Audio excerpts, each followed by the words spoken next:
And just think about it. How many rides start and finish at the same place, one day, one traffic light?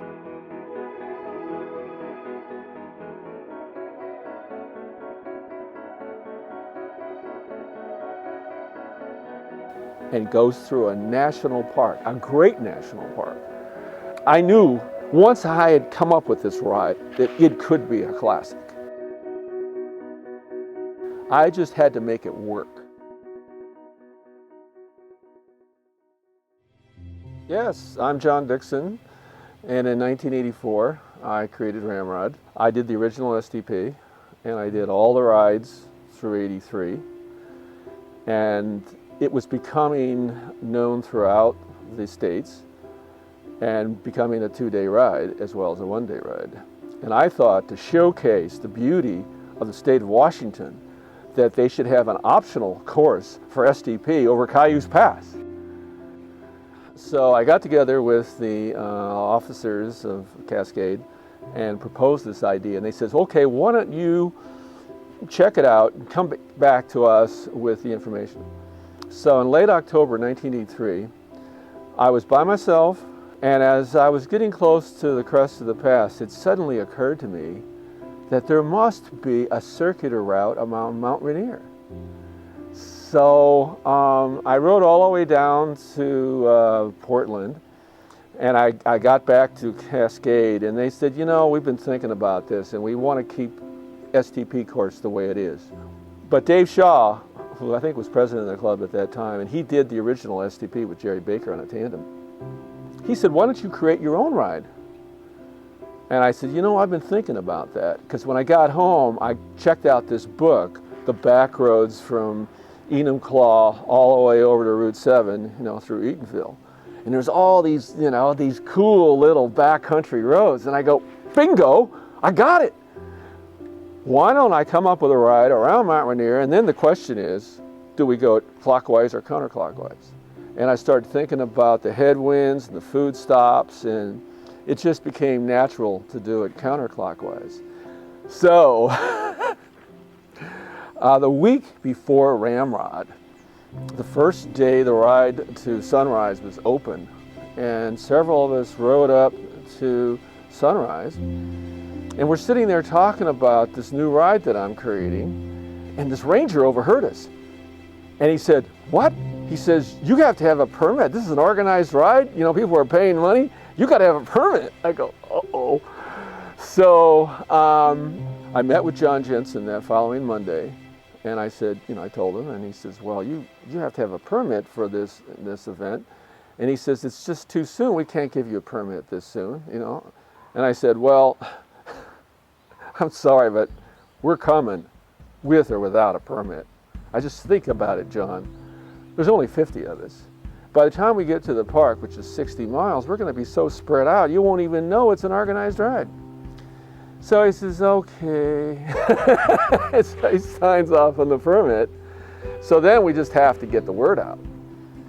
And I contacted Barclay Cruz, who was the editor-publisher of the bicycle paper, and he gave me his mailing list from all over the Northwest, which was great because immediately it became a regional ride and not just an in-state ride.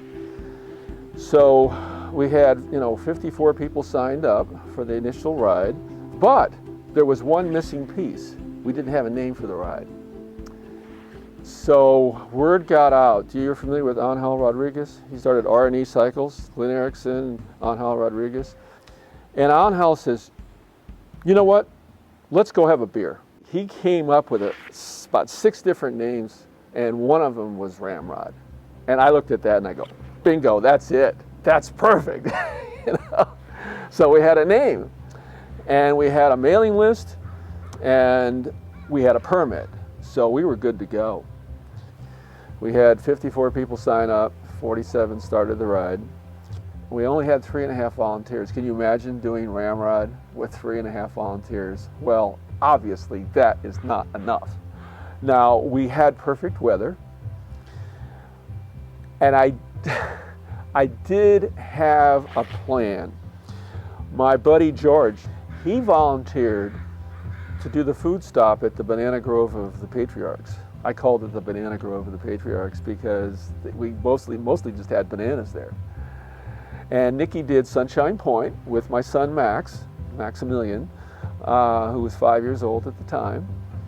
We had one other person helping Nikki, so 2.5 volunteers there, and then George at the Banana Grove. The plan was for him to leapfrog the riders and get to the finish line before they did.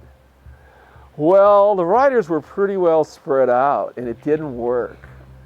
George couldn't close down the Banana Grove in time to get to the finish line. There's nobody at the finish line. It's a timed event. Fortunately, Mary Boss, who was the wife of Pat Merrick, who became Ramrod director in 91, 92, and Pat had signed up, he had the #1 bib for the first ride. Fortunately, she was at the fairgrounds waiting, and by the way, she had recorded people's times as they left in the morning, critical thing, right? And she started seeing the first riders coming in, and she, said, she acted like she was there all along to do the timekeeping, right? But she wasn't. And she started recording their times, and it turned out that she ended up doing it for years, the timekeeping. She was absolutely perfect. And we had a ride, and everybody was very, very happy. And the next year we had 76 people sign up, and the next year after that, it was 75, and then the next year was 176, and then it started doubling. So it worked. It was a close call. And my son, he just loved it. Later on, he would always do Sunshine Point with Nikki, and he'd have his megaphone, I gave him a megaphone, and he's perfect with a megaphone, Bathroom, water, and foot on your right, bathrooms to your left. And that's where we gave out the musette bags, because I learned that from watching Eddie Merckx and all those guys in the Tour de France. And I figured, for the lead riders, they don't have to stop. And that evolved into the Swifty 50. The first 50 riders who wanted them would get the musette bags. We had an awards ceremony, and we gave champagne to the winners, and then I found out there's something called a Ramrod Ale, and I started giving that to them, and they had to drink it, they had to chug it, And then I brought in Dave Aldrich for the music. Oh, he was perfect. It really set the scene at the fairgrounds to have all this wonderful music from the 60s on to contemporary stuff. And everybody's sitting there drinking beer, relaxed. The riders keep coming in, they're being timed. It was optional, time trial, of course. And then we had the award ceremony, and we came up with the award plaques. Paul Atwood designed it, which is, till this day, it's still the symbol, for Ramrod. And it was complete. We had the whole thing going. We had radio communications up in Paradise.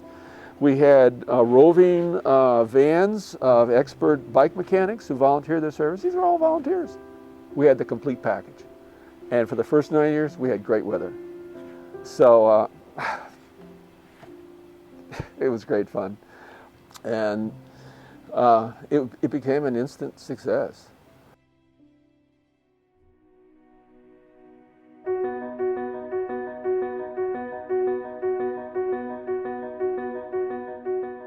Well, of course, the food stops are critical. And I thought about where to put the first food stop. And I knew that, after 60 miles, even with carbo loading, you're running low on fuel. And I wanted to have a scenic location, but flat. I didn't want it on some gradient. And the entrance to the park was just a natural place to have the first food stop. Also, when you're tired, you don't want a labyrinthian course. The section from Enumclaw to Route 7 through Eatonville, it snakes around there. You can get off onto 410, in the wrong direction, which has happened early on. You don't want to be coming back through these roads that, in the early years, you wouldn't be necessarily familiar with the route. You want to dive bomb right to the finish line. You don't have to think. Just follow a pace line and follow 410. You get into a groove, I don't care, a trance, whatever, meditating, whatever, And all you have to do is make that turn off the Mud Mountain Dam Road, you know, that sign right there. And if you miss it somehow, you're going to go straight into Enaugural. So it's a no-brainer. For me, it was just so easy. You know, it was the easiest decision I had to make.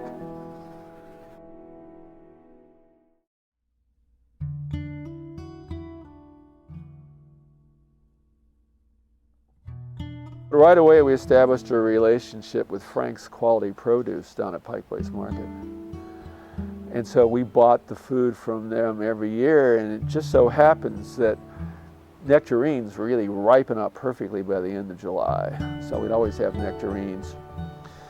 And Nikki made croissants the first year, but you can't do that for a lot of people. So what we did, we'd go to the Black Diamond Bakery, and I would order potato rolls. And we had to get them fresh, because after a while, they get stale. So I would have to have somebody pick up those potato rolls like as soon as they opened. I don't know, 4, 5, 6 o'clock in the morning to get the potato rolls to Sunshine Point before the first riders came in. And of course, those 50 musette bags. And Nikki sewed them up, and after a while, she had several people helping her sew the musette bags, and then thousands of cookies. After a while, she couldn't make all the RAMROD cookies, so we would portion it out, and each person would make, you know, how many cookies, hundreds that they could, you know, come up with. And they had Nikki's recipe for the RAMROD cookies. So everybody liked the food, and people would give suggestions, and usually it was after a while, just keep doing the same thing you're doing. We love it, you know. So, and then of course it evolved. After I left, I noticed at Silver Springs they started making custom-made sandwiches. And I was just so pleased. They had so many volunteers there, multiples of what we used to have. And you could order your own sandwich, because a lot of people, they get to Silver Springs, they've done the hard part, they're in a relaxation mode, and they're starved for, you know, protein. So they don't want carbos anymore. They want sandwiches. They want protein. And in '93, it was so critical at Silver Springs. Lynn McLaughlin had, you know, checked the weather report, and she brought hot chocolate. Oh my God! They had set up a tarp to get out of the rain, because by that time they were just getting hammered with one line storm after another. And she ran out of hot chocolate. Everybody wanted hot chocolate. Nobody wanted any ice drinks, of course, because it was such a, you know, really cold, nasty day.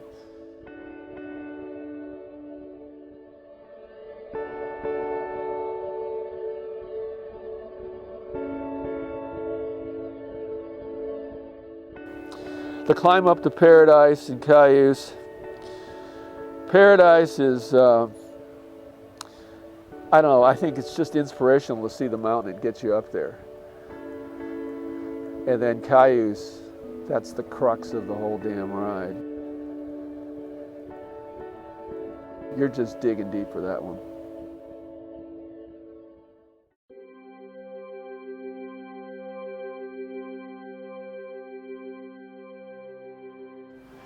So anyway, it starts off with Cascade Bicycle Club, and the deal was that they would provide volunteers, and I would give them the profits to the ride. Well, after I paid for the champagne for the winner of the initial ride, we ended up being $19 in the deficit. So they didn't get any profits the first year. But after that, they got the profits. But they didn't ever send any volunteers. And I became disenchanted, you know. Look, you failed on your part of the bargain. And that's how the ride became RCC's ride. So by 1987,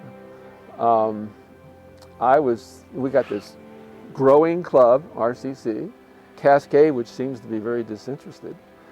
And that's how RCC ended up getting the ride. And I ended up getting the pine tree.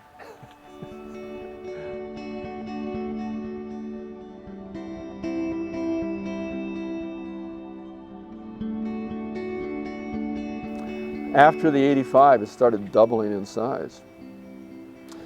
And we didn't have any problems with the Parks Service until 1989.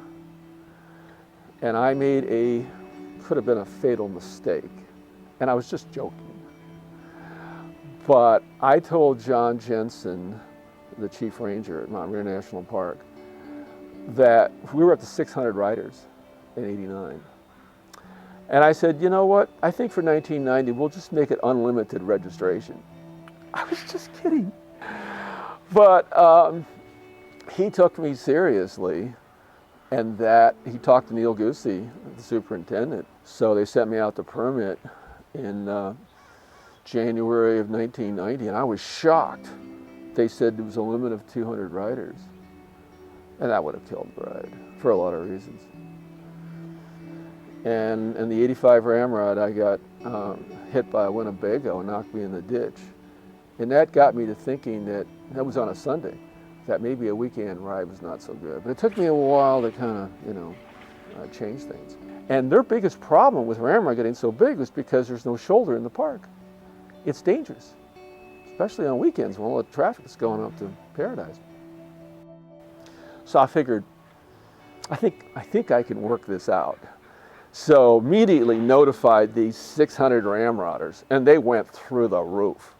And I said, be sure and contact your congressman. And these guys did. They called their congressman.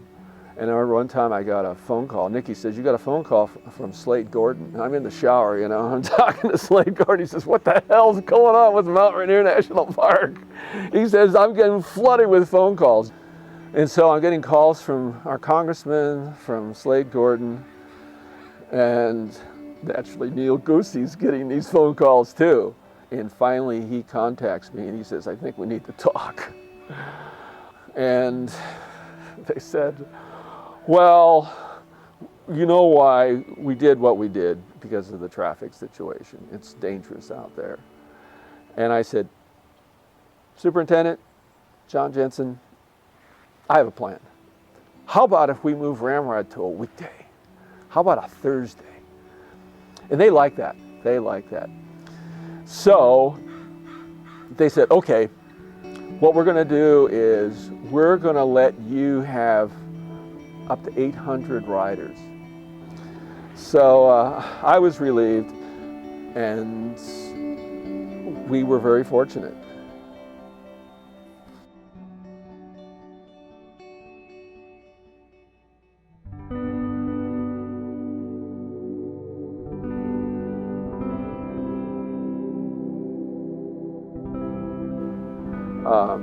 The '93 ride was memorable, and I made a mistake. I knew we were going to have a flood of applicants for the '93 ride, and we didn't have enough slots for them because it was like a 2-to-1 ratio. Twice as many people wanted to do the ride as we had openings. And I made a mistake, and I said, we're going to have a lottery system. And I says, you better show up because I think it's going to sell out fast. And it did. In less than 2 hours, it sold out at the Bike Expo. And what I should have done was limit 2 per person. And there were people that drove all the way from, I don't know, Kent, maybe Portland, and they get up to the head of the line and it's sold out. And I got some really nasty letters, people were really disappointed. And I should have just kept it, sorry, 2 per person. And I noticed that for '94, we didn't even have to have a lottery. The bad weather and the way I handled it, the response, the demand dropped in half. And for a while, they didn't have to have a lottery system, so the pressure was off. There's such a thing as being too successful, and the roads are narrow in the park. I understand the park's point of view, and you can't have thousands of people doing this ride. Just can't do it.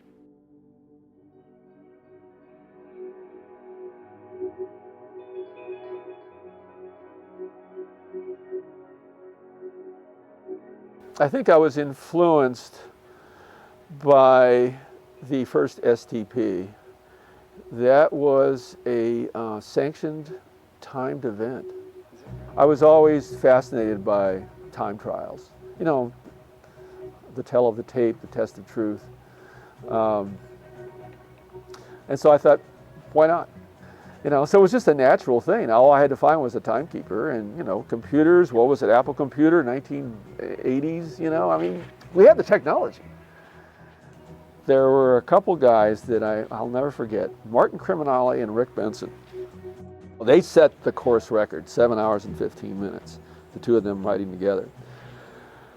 And Rick Benson, he wrote me a letter, and he says, John, he says, we'll be back next year to defend our record. And he says, we will give it everything we've got to keep those tandems from catching us.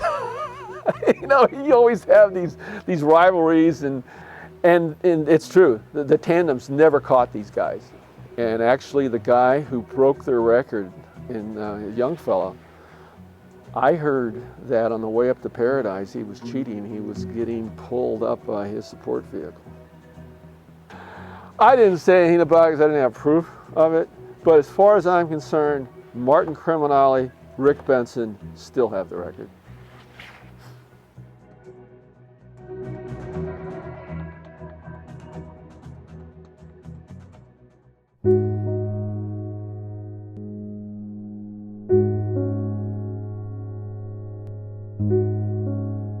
It was a timed event until like 97. It was a safety concern because what happened in the year number 15, a guy had to be helicoptered out. What happened, he was coming down Backbone Ridge, you know, those big, wonderful sweeping curves. He veered out into the oncoming lane and he got hit. And it wasn't life-threatening, but he broke his several bones. He was pretty well beat up. And they had to airlift him out. And that's when the Park Service said, you know what, we're going to have to kill the timed event. So first 15 years, it was timed.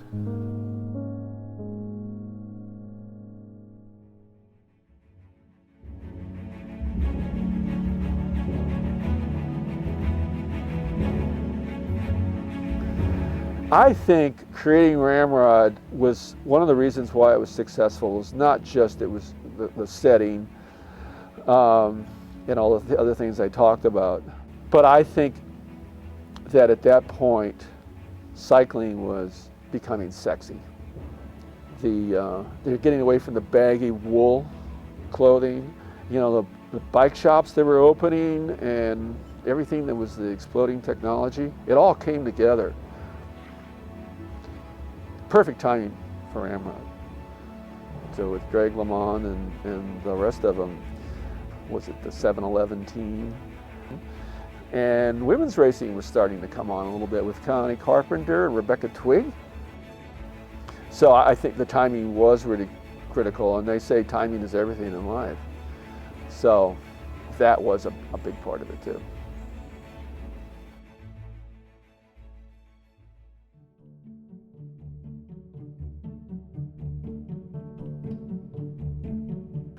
You know, I did RAMROD 4 times. I did it the first 2 years, and I did it in 91, 92 because Pat Merrick was in charge. And even though I was second, that freed me up to do the ride again. So in 90, I guess it was 90, 91, I somehow got bib number 0. And I'm struggling up Cayuse Pass. In 85, RAMROD was the easiest imaginable because I'd just done the ride around the Olympic Peninsula 2 weeks earlier. I was in phenomenal shape. In 85, I went up Cayuse Pass like it was nothing. I went up, my lowest gear was a 42.24. Just powered up it by myself. Easy. Well, in 92, I was struggling. It was pretty warm. And I must have been about halfway up, and I had a 0 on my back. This guy came up, and he said, 0 is a perfect number for you. You are just pathetic. You know, I was going so slow. He said, no, he says, you're less than 0. Because he just powered right past me. And I'm just laughing, you know, what little energy I had left.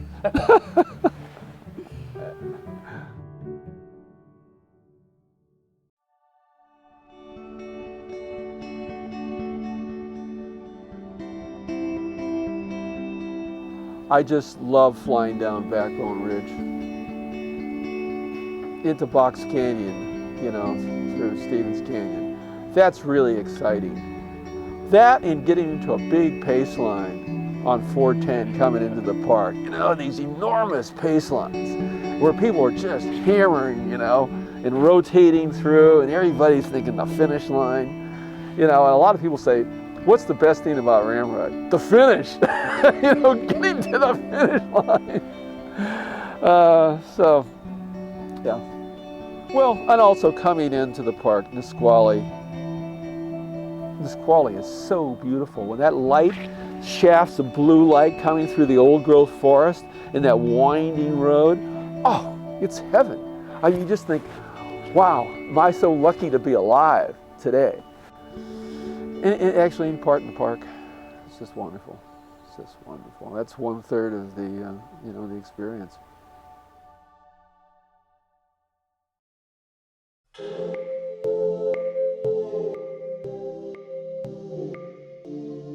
One of my favorite questions, probably my all-time favorite question is, I'll be out on a ride and I'll have a Ramrod jersey on, and somebody said, "Oh, you've done Ramrod?"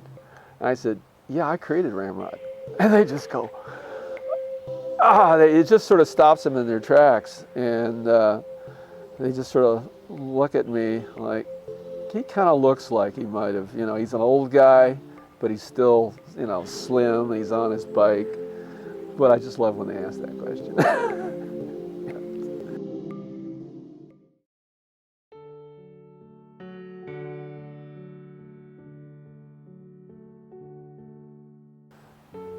You know, one definition of happiness is somebody to love, something to do, and something to look forward to. And Ramrods, for some people, it's something to look forward to. They put it on the calendar.